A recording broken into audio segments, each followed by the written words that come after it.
Hi, my name's Terry West. Welcome to the Prairie Melody Instruments Workshop, where I build custom, handcrafted stringed instruments including guitars, banjos, mandolins, violins or fiddles, and hammered and Appalachian dulcimers.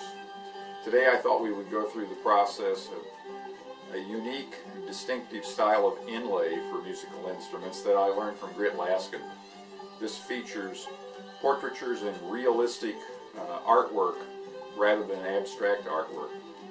We'll go through the design of a banjo today, and I hope you enjoy this video. Thank you. The first step in this process is the source of inspiration for the artwork.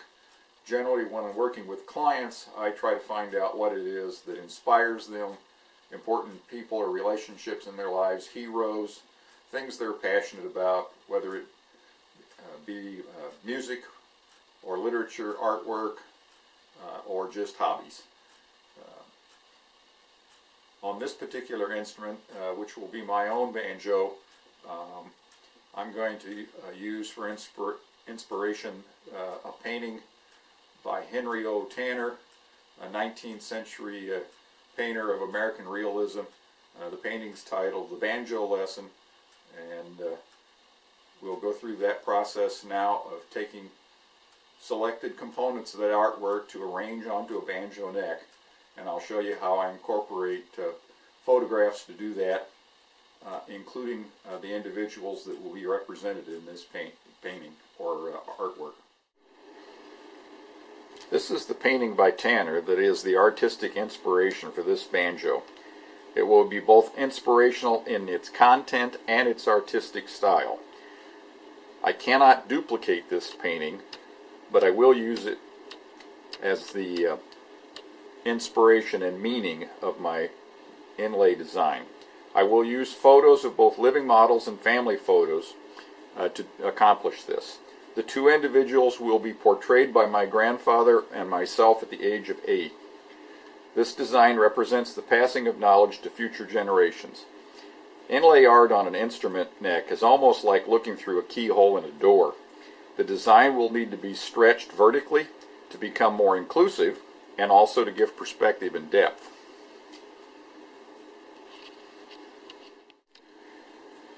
I start with a full-size drawing of the fingerboard, including the positions of all the frets and the tuning pegs. This permits me to place my inlay design so that the banjo parts do not interfere with any of the crucial elements in the inlay.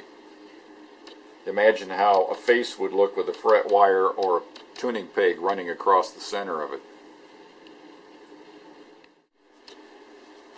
I've taken photographs positioning characters as closely as possible to the position of the original figures in the painting. Family photos are searched until one with the head in the correct position is found. Sometimes additional photos of furniture and other items will also be taken to provide me with adequate detail when I get to the engraving process. I crop and then resize photos, which will then be laid over the fingerboard drawing until a best position is determined. The sizing needs to take into account the width of the banjo neck, some perspective effect, and the relationship of one photograph to another.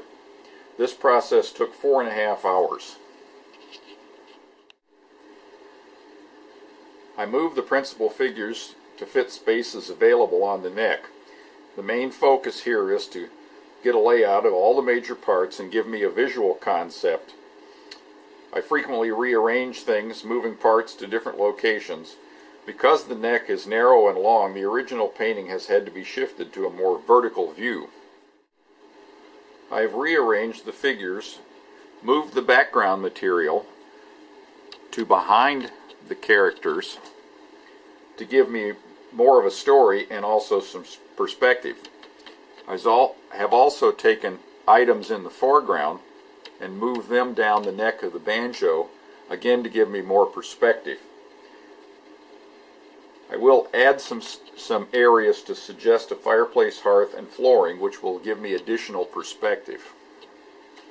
You can see from the assemblage that I've retained the central concept of an elderly gentleman passing on his knowledge to the young boy, and we've included items to make this look like a room within a house or cabin. This is the completed drawing on the nearly clear acetate tracing paper,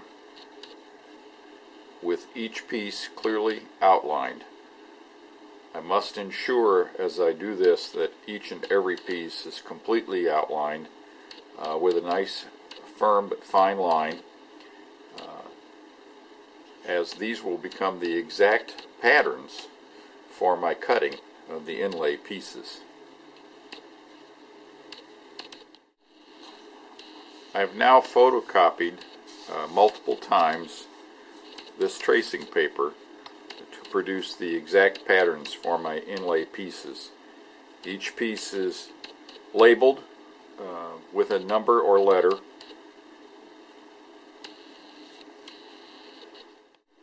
I will then produce a listing of each of the materials involved for each part, clearly identifying them by letter or number. Here are some of the materials that I'll be using. These are all reconstituted stone. I've tried to stick pretty close to the color pattern of the original painting, as I wanted to try to duplicate that artistic impression. In addition to these materials, I'll be using white and black mother of pearl. Now I cut out each of the pieces from my photocopies and glue them to the material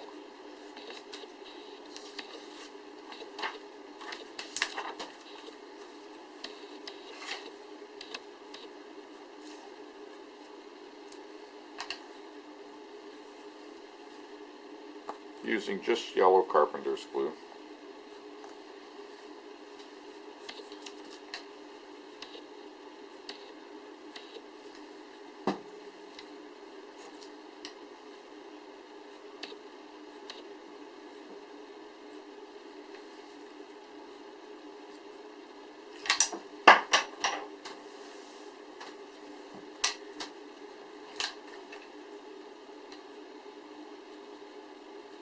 I just want to make sure I get a good adherence with no glue trapped underneath, and wait for that to dry.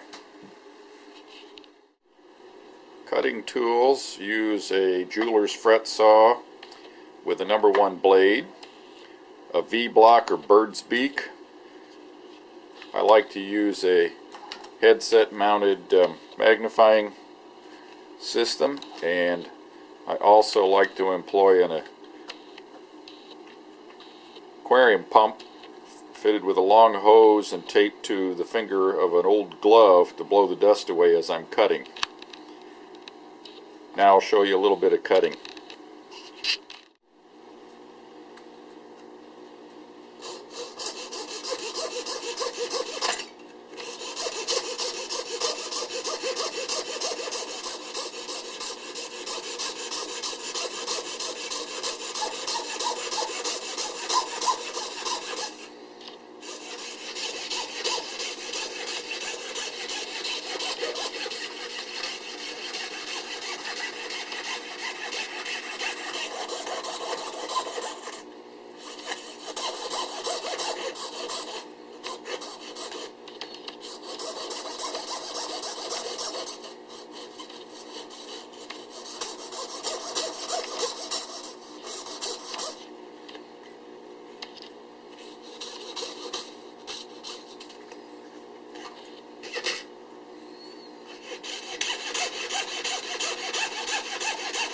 I'm trying to split the line, and at sharp corners one needs to use a number of strokes to keep the blade from binding and breaking.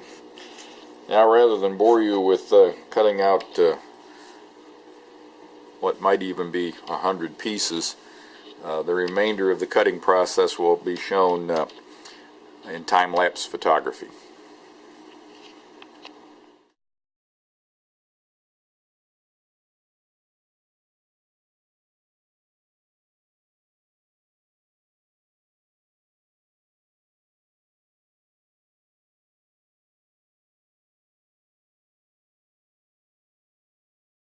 So I've taken all of the cut out parts, glued them together with dyed epoxy, and now I've shaped the pieces that are going into the headstock to fit into the recessed areas that I've cut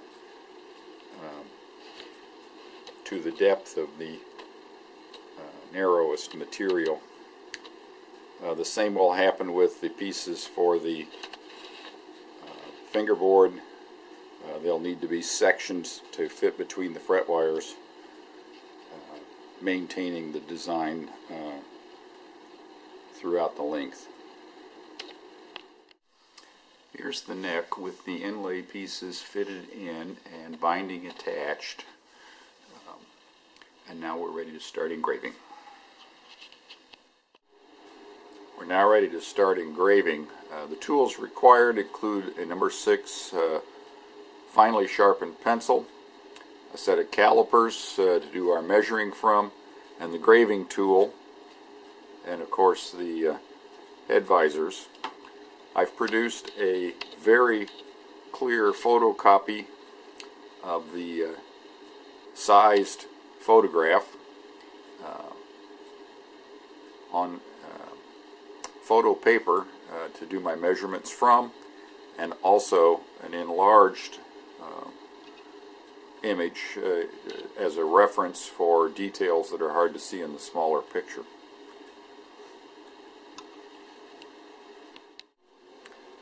Here are my first few engraving cuts to kind of localize relationships. You'll notice the vertical and horizontal line on the inlay itself and a comparable line on the photograph from which I'm measuring from.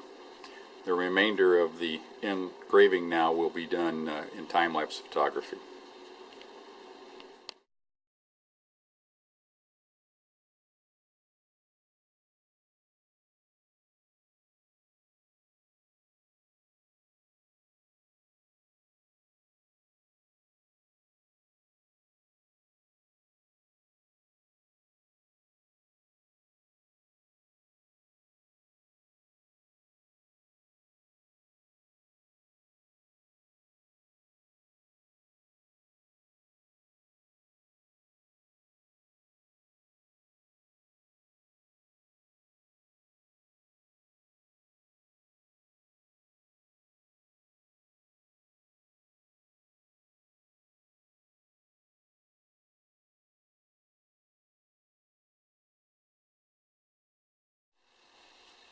Here's the finished inlay and engraving.